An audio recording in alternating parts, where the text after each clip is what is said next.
Good morning, good afternoon, good evening, wherever you guys are. I hope you're having a fantastic day. It's SoulSaint here, and we got some big news coming around here, around the block. You guys have heard that they were going to be doing a rebalancing, a rework, or basically some updates, in a summary of words, to the blessing system, as well as a new fragment system that we're going to talk about later on.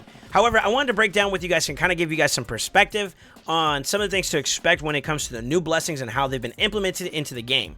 Now, with that being said, just from a consistency standpoint, I believe there are some blessings that have been changed, and I would like to do a little bit more playtesting. We'll probably do that in a video down the road. But I've heard some weird and interesting conundrums around the fact that because Player not only made the changes to those blessings, but they also added basically all stat bloats that you would get from any type of blessing to every blessing. It kind of shifts the dynamic by which we would select our blessings. So, with that being said, let me explain. So, we used to only get, for example, using Phantom Touch and Lanathro right now, we only used to get specific stats for that blessing. So Phantom Touch being an attack-based scaling blessing was kind of only going to be indicative of seeing stat lines around maybe attack, maybe a little bit of HP, but primarily crit damage, attack, and you stay in that linear path, right? Whereas now, with what we have, every single blessing line has a new stat bloat that's associated to it, including the original stat bloat that you would get. Before, with Phantom Touch, you would have like two different ranges where you would get some attack blow, which would be around like blessing level number 2, and then of course level 6. 4 was where you got like a little bit of crit damage, and then of course level 6, you got a little bit more. Whereas now, you pretty much get all of your stats that you would get within that blessing in a specific area. So the way that you kind of rationalize it is this. Your blessing account number 1 is going to give you HP base, and it's going to scale according to whether it's an epic or whether it's a legendary champion. It'll add more on top of that. Of course, being rares, you also get a different number too as well. Blessing number 2 is going to be where you're going to get attack. Number 3 is where you get defense. Number 4, you get a little bit more HP, but in addition to that, you get all the crit damage you would normally get from getting blessing number 4, and then, of course, number 6 from the previous blessing system. Now it's all in one. So at 4 is like a really big key moment now in terms of being valuable for your damage nukers, as well as 3, 2, and 1 being associated to their own equivalent primary stat value. So HP nukers blessings are good at 1 and 4. Attack type nukers are 2 and 4. Defense nukers are 3 and 4. And then, of course, for the utility champions to kind of flip the dynamic in terms of archetypes, resistance and accuracy, depending if you're looking for your support-oriented champions that could be a little bit more resistance, or your utility champions that need to land debuffs, they're a lot more beneficial at stage 5, which is where we now get our new stat lineup. And then, of course, the final blessing, which is going to be at 6, is where you still get your speed. That's the only thing that hasn't changed amongst the spread of stats. Now, in terms of blessing values themselves, there's definitely been some changes. Some key ones, and I'm not going to go too far into detail. I'm pretty sure you guys have digested this long enough. But some key ones that got changed that I thought were very, very interesting is that they affected faultless defense. I think I kind of disagree with the reasoning behind their changing on this one, or just the direction they went with it. Instead of it being just a mitigative blessing, it's now a reflective blessing. Can be good, can be bad. I would say that it would require a little bit of playtesting to kind of fully get the scope of it, to see if it's worthwhile or not for your account. Lethal Dose, they literally just added additional percentages to their blessings. I think this still kind of falls on deaf ears. If they just remove the factor that it's only arena bias base, this blessing would be a lot more exponentially used, specifically from the PvE side, where poisons are valuable at right now.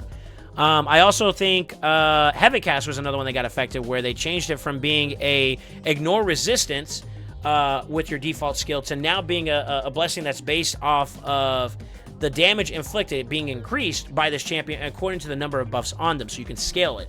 It doesn't increase damage from poisons, HP burns, and bombs debuffs, so keep that in mind for your bomb nukers, your poison exploders, your HP burn type champions. This does not have a contributing factor towards it. But if you're a champion that benefits from having a lot of buffs, maybe this could be the buff or the damage increase you're looking for. I didn't think that people minded Heaven Casting it was in its original iteration. Maybe I think that you could have changed this into something better for maybe something like this, for example. So I kind of disagree with the intent behind that one. I think that this was one that was accepted by the community. Maybe I could be wrong with that. You can let me know in the comments below. But I do feel like this one was kind of an obscure change that may have not have been necessary, is probably the words I'm going to go for. Now, with that being said, I believe we are going to have some other ones here in terms of, I believe it was Miracle Heal, or no, not Miracle Heal. It was Carapace, which got changed to emergency heal. This one's kind of an interesting one because anyone that does shielding, which was kind of the norm for a lot of the meta experiences for players, is now kind of a little bit more feasible from a healing outlet standpoint. So, heals this champion whenever a shield buff is placed on them expires, removes, or is broken by an enemy attack. The value of this heal is equal to the portion of this champion's maximum HP. And I feel like that's really, really cool for champions that need to benefit from it. So people who put shields on themselves or on other players, I think the way that this is going to interact is that a shield has to be placed on the champion that has emergency heal in order for you to get the heal in general. So you got to look at champions that do that. And I'm not gonna lie, this was an interesting conversation when I first saw this around the lines of champions like maybe Duchess, who, although I think Polymorph is still going to be the more premium pick for PvP focus because of how it interacts across the board with multiple champions being in Poly. But it's noteworthy to nod that like champions that have an easily applicable shield can benefit from the aspect of having heal. So it heals based off of a condition that it affects the champion itself, and it's their maximum HP. And Duchess is one of those type of champions that you're going to scale the maximum HP anyways, pretty high. So the value of you being able to net a shield every single time someone hits you and tries to go, try to break through it, and it's something that's easily kind of applied to your team as well as herself. So she'll be able to maintain her level of sustain. That could be very, very interesting as a champion. With that being said, like I said, I think a lot of people still benefit tremendously from using Sheep right now at the moment. I don't think that the nerf, quote unquote, hit the mark. I think it's a little bit off. I think the intention was nice, but I think they need to do another pass through on this blessing to bring it a little bit more down to earth. Of course, as always, playtesting is required, but from what I've heard / seen, doesn't look like they hit it. They didn't hit the mark there. Those are some of the ones. I'm not going to go over all of them there, but the main thing I want to kind of tell you guys is that stat bloat wise, it's kind of a benefit overall for anybody who's in the ballpark of 5 or 6 level blessings. You pretty much just gained. However, if you're on the 3, 4, or less side, your stat allocation kind of changed. So those that have accuracy dependent champions that did have a blessing that gave it to them, like for example your temporal chains, that has actually kind of shifted a little bit because you used to get it at stage 4 and now you have to get it at stage 5. So if you were looking forward to that accuracy gains, you have to kind of reevaluate your builds based off of the fact that stat bloat has kind of shifted in a different requirement for blessing count. And the same thing is also true for resistance if you're building with that stat in mind. That has also shifted up as well, so you kind of have to play a little bit more of a careful contributing factor to your stat lineup as the blessings are coming in, right? So I will say for me overall, from what I've been able to see, I've gained more than I've lost in terms of the higher end, and then of course on the lower end side for champions that have 1 or 2 blessings, they have kind of took a little bit of a hit. So for example, my Ragashi is a tier 2 blessing champion at the moment. And his defense modifier, which made me go for Polymorph, for example, or Temporal Chains for that matter, has now shifted down a tier, or up a tier, I guess you could say, into being a 3-star. So that extra defense that I had before is no longer there. So I kind of have to go and get that 3rd star if I wanted to see the blessing aspect of a build, being contributed to the stat lineup. So that is something I would definitely caution you guys. If you have really accuracy dependent champions or resistance dependent champions for specific PvE meta type content, think about your Artex and like maybe IG teams or your Dring or something around that likeness. Do another pass through on your account because that could be the difference maker between a failed run and a successful run. So make sure your builds are still in a happy place or a satisfactory place where you're still hitting requirements, and of course make your adjustments as you see fit. With that being said, I think that the blessing experience overall from the stat bloat side of things is positive, with a caveat that they have now given more value on the lower side of the blessings. So blessing count 1, 2, 3, and maybe even subsequently 4 have now increased in value. Whereas like 5 and 6 aren't as like overly impactful as they were before. So that's a green W. That's a flag. That's a green flag for us there. However, at the same note too, how they place the stat bloats or the stat gains could be a microscopic L that you will need to plan for accordingly. So just keep in mind, like I said before.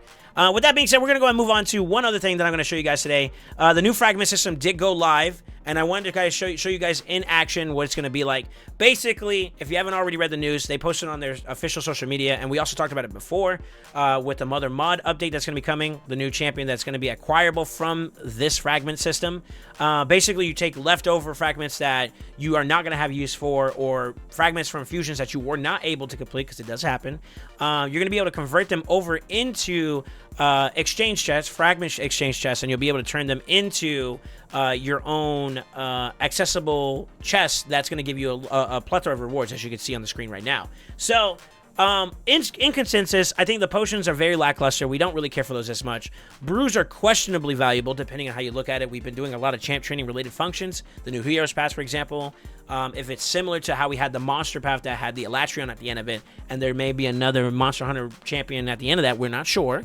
But word through the grapevine is there may be something there, and as such, you want to kind of be prepared, right? Well, having those brews and those chickens can be very, very valuable for you if you are looking to ease up on your energy side and you want to bring it up the other way, you know, using your tavern a little bit more. So I'd say questionably a W, but also lackluster when the grand scheme of things is what we want down the road, which is going to be that those books, those tombs that you can get, legendary tombs, are always going to be valuable as you get more legendary champions. And then, of course, the legendary champion herself. We want to get that more particularly. The feast, it's nice. It's a nice quality of life grab, but it's not mandatory, same as the chickens. And, of course, the barrel and the brews, I kind of hold them in that same realm of, like, it's okay if you get them, but I would prefer to get more accessibility towards the champion fragments more than anything else. So, with that being said, let's go ahead and do a session here. Let me find a champion that we are not going to be doing anything with. Like, for example, Great Hoovloraica. I didn't go for that fusion, but I did some stuff around the same time frame that I was focusing on. Maybe I was doing Dragon for some extra gear, and they ended up having a Dragon tournament, so it kind of overlapped conveniently, even though I wasn't prioritizing it. So I'm going to go ahead and change that. 35 of these from a legendary standpoint is going to give you 1 point per fragment, whereas the epics are going to give you 1 point per 5 fragments. So that's all you're going to be able to justify this. I should get 5 in total here from the Bovo Sharphorn, which I'm going to go ahead and do now. Go ahead and grab that. And that gives me one step closer to a chest. I believe we acquired 1. And then I'm going to go ahead and do Loraica here. We're going to exchange hers for 35 here. That gives us 7. I believe you can only get a cap of 10 a week. So I'm going to go ahead and see if we can find anything else that'll give us a little bit more. When I first started playing this game, I believe the Gaius and the Nari event were something that we were looking at. I'm actually going to go from like the lower side. I'm going to work my way up. Like Bavald, I'm not going to have anytime soon. Let's go ahead and put that up there. That puts me at 9. And then, of course, we'll go ahead and put Mighty Uko. I have plenty of her, or plenty of him, so I don't need to go for additional ones here. So we're going to do that. We got our 10. Let's see what we get. Fingers crossed. What I want is legendary books and, of course, the Mother Mod fragments. Those are the 2 most important things that I want out of this. And hopefully we'll be able to get pretty far along to a point where we can get the champion progressively at this point, okay? So, Prage! And we got 3. I got 3 of the Mother Mod fragments, and it was a total of 4 fragments from 3 of the chests. I got some 3-star chickens. That's kind of a bad. Some brews, kind of meh. And then, of course, some potions and 3-star chickens. At least give me the 5 ones, you know? Feels a little bad there. Looks like we were a little bit on the lower side of being lucky, so I definitely think you guys adjust your expectations accordingly. But look at it like, this is the way I would look at this experience, is this is something that we have already kind of come and gone with when it comes to our experiences in fragment fusions. If you haven't got them already, that means you didn't complete it. And as such, this is an alternative way to benefit from that, despite that being an issue on your capability as a gamer when it comes to playing the game. If you didn't have the resources at the time, your inability to do the fragment fusion, and I'm not trying to diss you or anything like that, but the inability to be able to do it is now kind of a pseudo way that you can kind of make value of that.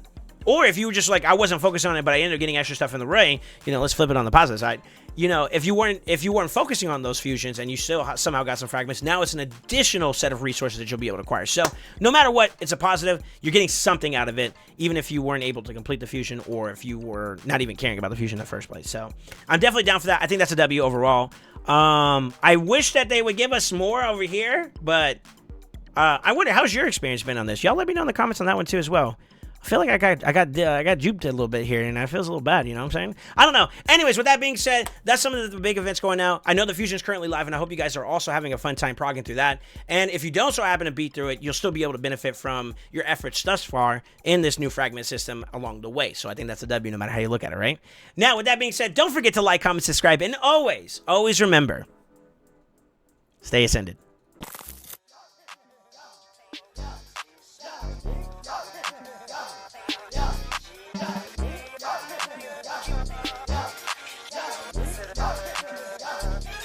Click together.